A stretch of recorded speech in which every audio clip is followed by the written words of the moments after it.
반갑습니다. 정치천입니다. 객관식 온라인 스터디 5회 해설 시작하도록 하겠습니다. 자, 이번에는요, 문제가 좀 난이도가 그렇게 어렵지 않았습니다. 그래서 이제 점수가 고르게 상향, 평균화되어 있었다고 보시면 될 것 같아요. 자, 1번부터 보실 텐데, 자, 75.9, 자, 형식 실질에 대한 내용이고요. 자, 2번 78.1, 핵심 가치인데, 뭐 잘하셨습니다. 되게. 자, 그 다음에 3번 경찰법의 법원에 대한 설명 중 가장 적절하지 않은 것. 자, 법원인데 63.1이에요. 자, 한번 보도록 하죠. 자, 일반적으로 승인된 국제법규는 별도의 입법 조치 없이 국내법으로서의 효력을 발생하고 행정법의 법원이 되죠.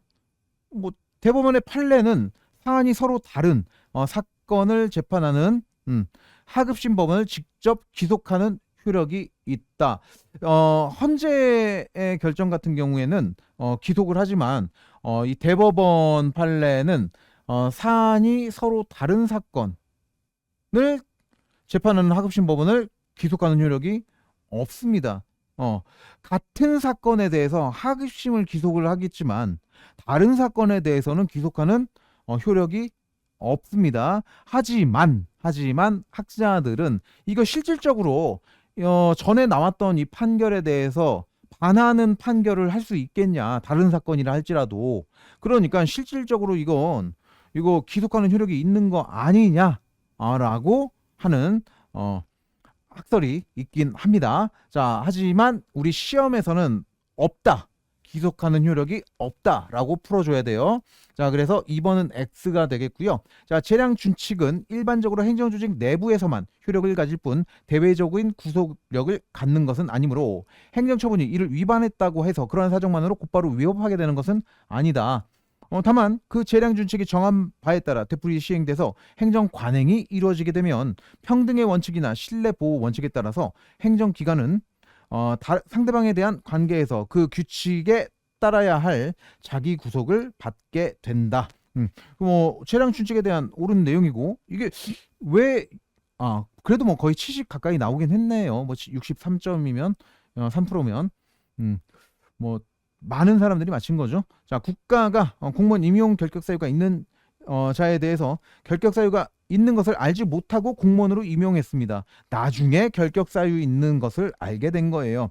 자, 그러면 그 공무원 임용행위 취소함은 당사자에게 원래 임용행위가 당초부터 당연 무효였음을 통지해서 확인시켜주는 행위에 지나지 아니한 것이므로, 자, 그러한 의미에서 당초 임용 처분을 취소함에 있어서는 신의칙 내지 신뢰 원칙을 적용할 수 없다라는 판례입니다. 자, 그러니까 원래 공무원이 될 수 없는 사람이에요. 원래 공무원이 될 수 없는 인원인데 여기에 대해서 이제 실수로 임용을 한 거잖아요. 자, 그러면 이 행위는 무효라는 거죠.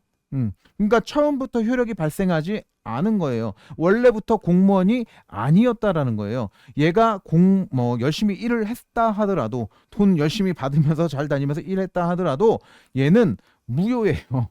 처음부터 공무원으로서의 효력이 발생하지 않는 겁니다. 자, 그래서 지금 여기서 이제 취소를 하죠. 임용 취소를. 자, 이 취소라는 건 뭐예요? 그냥 알려주는 것뿐이에요. 당연 무효였음을 알려주는, 통지에서 확인시켜주는 행위에 지나지 않는다. 그렇기 때문에 이게 처분이어야 뭐 여기에서 뭐 처분을 취소해달라 이런 것들을 할 수 있는 거지. 그냥 알려주는 거에다가 이게 그 처분이 아닌데 무슨 행정심판을 갈 수 있으며 소송을 갈 수 있겠어요. 그래서 소송이나 심판의 대상은 처분을 가지고 가는 겁니다. 그래서 이렇게 그냥 알려주는 관념적 통지, 이런 것은 처분이 아니기 때문에 이런 것들도 역시 적용을 할 수가 없겠죠. 자, 그래서 옳은 내용이에요. 자, 그러면 3번까지 맞고, 자, 4번 보호조치 많이 맞히셨어요. 근데 이게 1번은 조금 말씀을 드리고 갈게요. 왜 그러냐면 자, 경찰관은 수상한 뭐 이거는 뭐 다 아시는 내용이니까, 자, 이거 보세요. 긴급구 요청하거나 경찰서에 보내는 적절한 조치를 하여야 한다가 아니라 할 수 있다잖아요. 근데 이게 어, 여기에서 보세요. 요 3번 보시면 1항의 조치, 이게 1항이거든요. 조치를 했을 때 지체 없이 구호 대상자의 가족, 친지, 그 밖에 연고자한테 그 사실을 알려야 되는데 연고자가 발견되지 않았어요. 이럴 때에는 적당한 공공보건 의료기관, 공공구호기관에 즉시 인계할 수 있다가 아니라 인계하여야 한다거든요.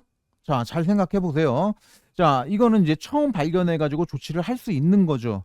그런데 우리가 대인적 즉시 같은 경우에 대인적 즉시 강제죠. 자, 요거는 몇 시간을 초과할 수 없어요? 24시간을 초과할 수 없습니다. 그리고 우리가 얘네를 계속 보호하고 있는 그런 기관도 아니고.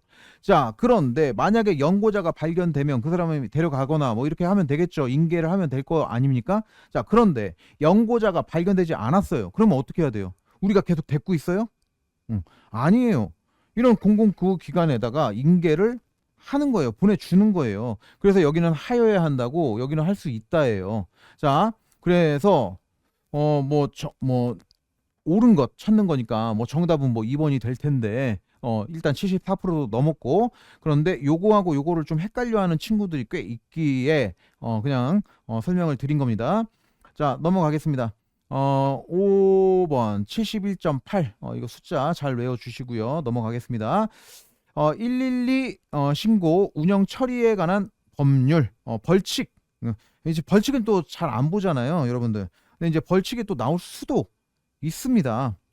그래서 일단 요걸 여러분들이 정답이 2번이에요. 2번을 이제 잘 찍어 주셨는데 이 4번 있죠. 4번 요것도 정답으로 찍은 사람이 31.3%가 됩니다. 그래서 일단 이 과태료는 대통령령을 정하는 바에 따라 경찰청장 등이 부과 징수합니다. 요 법이니까 우리 거니까. 자, 그래서 적절하지 않는 거 찾는 거니까 요거를 찍었으면 안 돼요. 근데 이걸 31.3%나 찍었다라는 거 뭐 잘 안 봤으니까 뭐 그럴 수 있다 칩시다. 자, 근데 이거는 많이 보셨을 텐데, 자, 정당한 사유 없이 토지 물건 등의 일시 사용 제한, 처분, 토지 건물 배 차에 출입을 거부 방해한 자 200만 원이 아니라 얼마예요, 이거? 300만 원. 300만 원 이하의 과태료잖아요. 요 정도는 좀 알고 계시는 게 좋을 것 같아요. 자, 그리고 요게 나올 가능성이 저는 있다고 봐요. 요런 거는 여러분들이 어 이제 그 민원인들이나 여기 관계자들 있잖아요. 관계 있는 사람들하고 막 얘기를 하면서 이 사람들이 왜 그래요? 막 그러면은 여러분들이 뭐 이런 상황에서 이거 안 하면은 이렇게 방해하시거나 그러면 300만 원 이하의 과태료에 처해질 수 있습니다. 이런 정도는 여러분들이 아셔야 된다고 봅니다. 어, 알겠죠? 그래서 이거는 좀 뭐 시험을 떠나서 좀 알고 있는 게 좋을 것 같아요. 자, 그다음에 음, 테러 방지법입니다. 61.7 이에요. 자, 적절한 것을 모두 몇 개인가? 자, 테러 위험 인물이란 테러를 실행 계획 준비하거나 테러에 참가할 목적으로 국적국이 아닌 국가의 테러 단체에 가입하거나 가입하기 위해서 이동을 시도하는 내 외국인을 말한다. 이거 뭐예요? 외국인 테러 전투원이잖아요. 외태. 자, 그래서 테러 위험 인물이 아닙니다. 자, 대테러 활동에 관한 정책의 중요 사항을 심의 의결하기 위해서 국가 테러 대책 위원회를 두는데 위원장은 누가 됩니까? 국정원장이 아니라 국무총리죠. 자, 그래서 니은도 X가 되겠고, 자, 관계기관장은 테러 계획 또는 실행에 관한 사실을 관계기관에 신고하여 테러를 사전에 예방할 수 있게 하였거나 테러 가담 지원한 사람을 신고하거나 체포한 사람에 대해서 대통령령으로 정하는 바에 따라 포상금은 지급하여야 하는 겁니까? 할 수 있는 겁니까? 지급할 수 있는 거죠. 자, 디귿 틀렸고, 자, 국정원장은 대테러 활동에 필요한 정보나 자료를 수집하기 위해서 대테러 조사 및 테러 위험 인물에 대한 추적을 할 수 있죠. 자, 이 경우 사전 사후에 대책위원회 위원장 국무총리한테 보고해야 됩니다. 그러면 옳은 것은 한 개, 정답 1번 이렇게 풀어주시면 되는 거죠. 이거는 여러분들이 자주 보신 내용이실 텐데,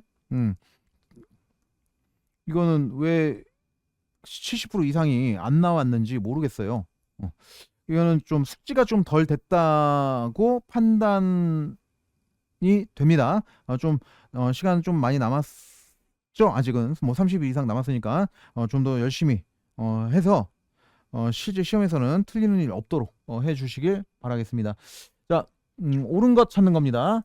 자, 청원경찰 임용 자격은 18세 이상의 사람입니다. 이렇게 개정이 됐죠. 이거는요, 옛날에 개정되기 이전에 있던 조문인데요. 제가 일부러 넣어놔 봤습니다.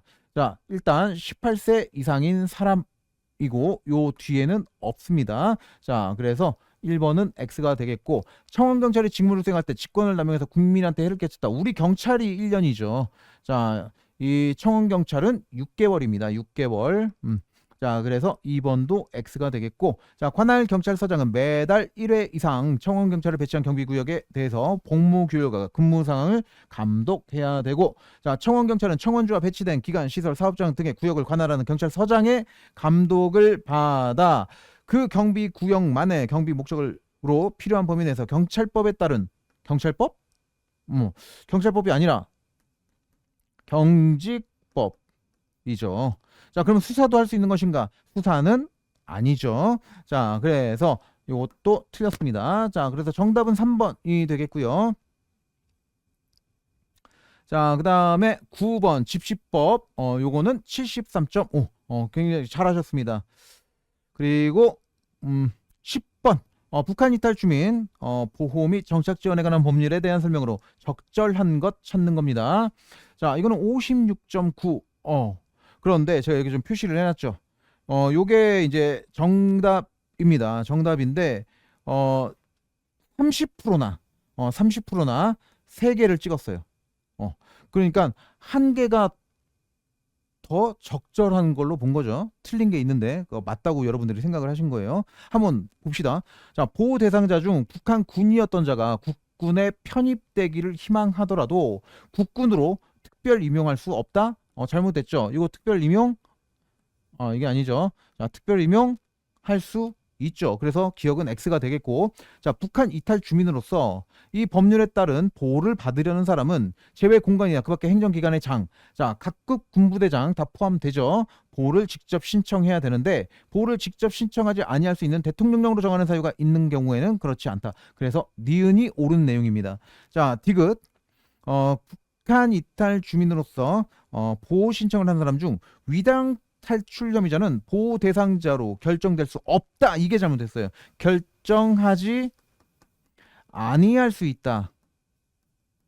맞죠? 자, 그래서 디귿 X가 되겠고요. 자, 리을 통일부 장관은 북한 이탈 주민 대책 협의회 심의를 거쳐서 보호 대상자의 보호 및 정착 지원에 관한 기본 계획을 몇 년마다 3년마다 수립 시행해야 됩니다. 자, 그래서 리을은 옳은 내용이 되겠습니다. 그래서 제 생각에는 이 디귿 때문에 정답을 뭐 이렇게 3번 그 3개다 2번이다 이렇게 찍은 사람이 30.4나 되는 것 같아요. 이것 때문에 그런 것 같습니다. 그쵸? 자, 그러나 정답은 3번 2개다. 자, 적절한 것은 니은 리을이 적절한 것이다. 자, 이렇게 해서 5회 해설 마치도록 하겠고요. 이제 마지막으로 6회 한 번 남았죠. 다시 6회 차에서 다시 뵙도록 하겠습니다. 고생 많으셨습니다. 감사합니다.